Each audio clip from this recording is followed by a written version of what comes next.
नमस्कार, सरिताज रेसिपीमध्ये तुमचं सगळ्यांचं स्वागत आहे। आज आपण घरच्या घरी कमी साहित्यात ऊसाचा रस तयार करणार आहोत।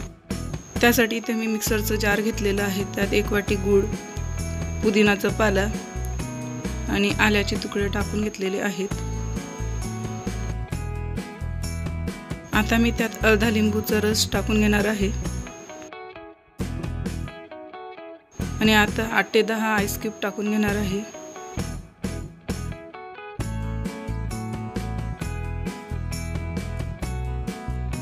आता आपण या सगळ्याला मिक्सर मध्ये फिरवून घेणार आहोत।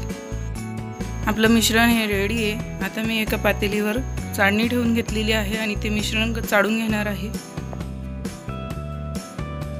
सगळं मिश्रण व्यवस्थित चाळून झाल्यावर आता आपल्याला त्यात पाणी ऍड करायचं आहे। साधारण 2 ग्लास पाणी मी त्यात टाकून घेतलेलं आहे।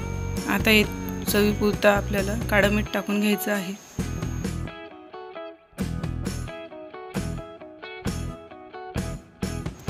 आणि त्याला व्यवस्थित एकजीव करून घ्यायचं आहे। आता मी इथे एक काचेचा ग्लास घेतला आहे आणि त्यात बर्फाचे तुकडे टाकून घेतलेले आहेत आणि आपण जे रस बनवलेला आहे तो ग्लास मध्ये टाकून घेणार आहोत। अशा पद्धतीने आपला ऊसाचा रस तयार आहे। व्हिडिओ आवडला असेल तर लाईक करा, शेअर करा आणि सबस्क्राइब करा।